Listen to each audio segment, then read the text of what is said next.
right, guys, back again. I'd like to talk about just section number 23 in the inspection portion of the residential real estate contract. The inspection portion, it all depends to a great degree, I think, how we present this to our buyers and sellers. But the bottom line is, this is a due diligence clause, nothing more, nothing less. Mr. and Mrs. Buyer, you have the opportunity to have inspections conducted. And when you have your inspections conducted, you have a certain number of days. At this point, we're recommending that you make it 15 days, a 15-day inspection period, and try to get that inspector out there as soon as possible. I'll spend more time talking about inspections in another video, but I want to stick to the contract for right now. So the default is 10. You can make it as long as 15. If you get more than 15, I think your buyers and sellers are probably going to balk a little bit at doing something like that. So we're talking about this document, right, this page right here, and we're talking about the number of calendar days after the effective date of the contract. So notice that it says after the effective date of the contract. So you have the effective date of the contract. Let's say that June 21 is the effective date of the contract. June 22nd then is day one of the effective period of the inspection time frame. So the buyer can have any kind of inspection that they'd like to have. Inspection types would be 1, a whole house inspection, 2, a termite inspection, 3, a sewer line inspection. Sewer line inspection is something that we're seeing more and more because of the technology available to the plumbers today, where they can run that sewer line down there. We highly recommend that if you are going to have an inspection, and this is an older house, we highly recommend some kind of a sewer line inspection to make sure that it's not collapsed, damaged, and clogged. So we highly recommend that. So it says that buyer expense can have all those done. Like I said, sewer line inspection, whole house, and then well water is another one. If you have a country property, the county can come out, and you'll want to have the county test that. The septic is kind of a tough one in this particular area because every county has different requirements. Probably every different company has different procedures for how they handle it. But the bottom line is, you as an agent are responsible for getting those ordered. And our position is that if you have a property out in the country, even if it is not required, we are going to suggest that you get to tell you to suggest to that buyer to have that in septic inspection and have that buyer sign that septic inspection. You know, in Dickinson County, it says that we are responsible. It says the listing agent is responsible if the buyer doesn't see that. So that comes as great concern to me that they would have that take place by holding a listing agent responsible. So we can't just forget about it because we're helping the seller, or we can't forget about it because we're helping the buyer. We have to work together to make sure that these inspections get done. So all of the inspections need to be done in that time frame. Whether it's 10 days, we have to get those all done in 10 days.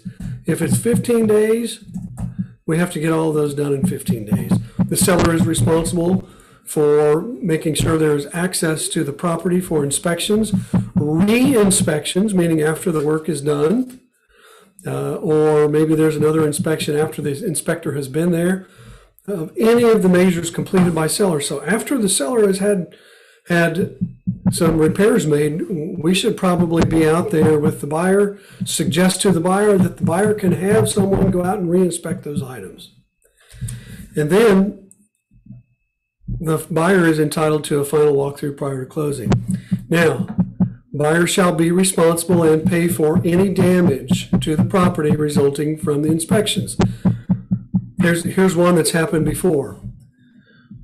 The inspector goes out to the house, resets the resets the GFCI and something happens, forgets to set it again, and also ends up shutting off shutting off the electricity to the freezer, and all of the meat out in the freezer spoils.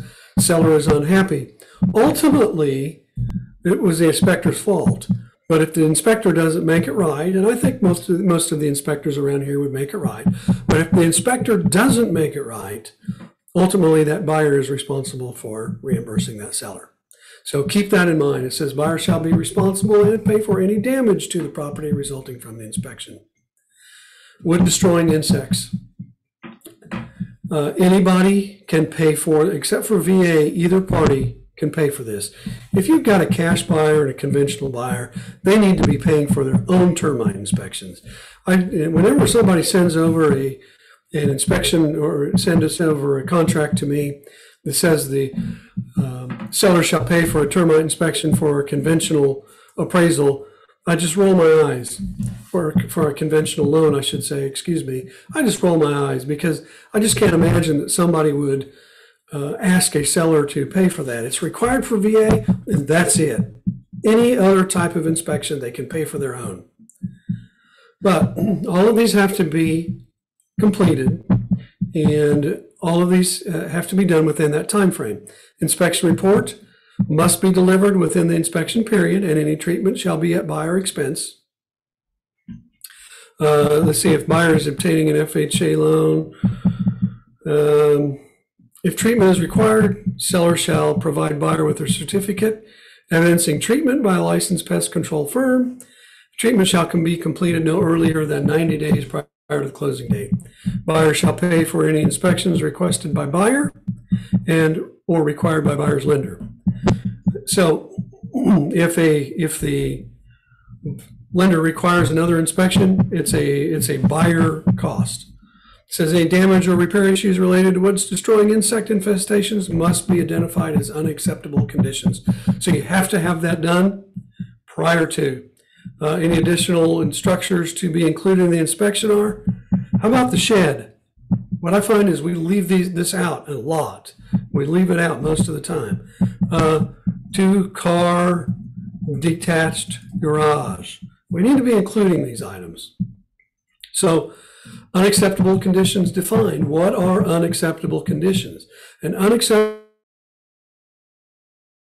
condition is any condition identified in an inspection report prepared by an independent qualified inspector of buyer's choice, which condition is unacceptable to buyer and not otherwise excluded in the contract. The following items shall not be considered, and you can remove certain items from the inspection, but you have to do it at this time. It has to be in the contract. Notice of unacceptable conditions. If buyer's inspections reveal unacceptable conditions, buyer may do any one of the following by notifying seller. 1, accept the property as is. Buyer may notify seller that the inspections are satisfactory or do nothing. In either case, buyer will have waived the right to cancel or renegotiate due to unacceptable conditions. Basically, what that means is that that buyer needs to sign an unacceptable notice of unacceptable condition, notice and resolution of unacceptable conditions, which states that they either did not have inspections conducted and they waived the right, or 2, that they had them conducted and they waived the right to ask for any repairs. So number 1, that kicks in that inspection notice and resolution where they still have to sign off on that. 2, cancel the contract. They notify the seller in writing within the inspection period, they just cancel the contract. Or 3, offer to renegotiate. And so what they're doing is when they decide that they want to renegotiate the contract, when they find these conditions, they are offering to renegotiate. This is a counter offer. They're offering to renegotiate. I want to renegotiate the contract, or I may not buy it. So the number of days by default is 5, and a lot of times if we put 5 days in there and the listing agent is having to get all the repairs estimated, and the seller is doing that, it may take 5 days. So it may take more days, and you may have to extend the renegotiation period. This is the renegotiation period, an E. So it says seller's receipt of buyer's inspection notice, offer to renegotiate the renegotiation period to reach an agreement resolving the unacceptable conditions. Any of the following executed and delivered to the other party or other party's agent prior to the expiration of the renegotiation period shall constitute such an agreement. 1, an amendment signed by buyer and seller resolving the unacceptable conditions. So buyer and seller resolve it, they keep moving forward. 2, a written statement signed by buyer accepting the property as is without correction of any unacceptable conditions. Or 3, a written statement signed by by seller agreeing to do everything requested. So basically what we're saying, when we get together with the seller, our response and our instructions to them are pretty simple. The buyer has asked to renegotiate the terms of the contract with you and has repairs that the buyer would like to be done. If the buyer does not want to buy the house, then they're going to find a way to buy the house. They'll probably just exercise their second option above and cancel the contract. But I tell sellers, you can do all of these, part of these, or none of these. If you do anything but all of these, and you offer to do anything but all of them, the buyer can cancel the contract, no matter how petty they are, and some of these get pretty petty. So anyway, what we're saying is that we take this to the seller and tell the seller what their options are. Now, still under E, it says, if no agreement resolving the unacceptable conditions is reached prior to the expiration of the renegotiation period, either party may cancel the contract by written notice to the other. Did you know that? Let me repeat that. If there is no agreement, and if the renegotiation period is 5 days and expires, and neither party has reached an agreement, the two parties have not reached an agreement prior to that expiration period, either party may cancel, and they notify the other party. Here's the catch right here. What if, when we're in a hot market, you get through that renegotiation period, you as an agent, either side, don't extend the renegotiation period, forget to extend the renegotiation period, and that seller happens to get a backup offer, another offer, and it's even better.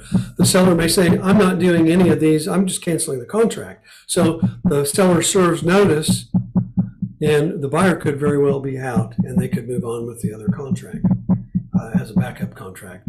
So that's a really important clause. That's why it's underlined. If no agreement resolving the unacceptable conditions is reached prior to the expiration of the renegotiation period, then either party may cancel this contract by written notice to the other.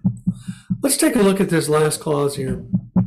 If buyer does not conduct inspections, buyer shall have waived the right to cancel or renegotiate the contract pursuant to the inspection provisions.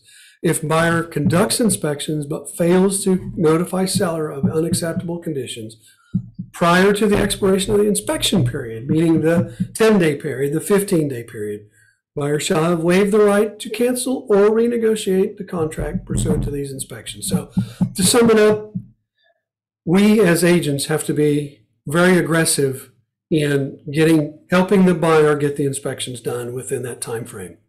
We have to focus on assisting the buyer, trying to get those done, trying to coordinate, trying to make sure we communicate with the inspector, the buyer, and the listing agent to get the inspectors in there.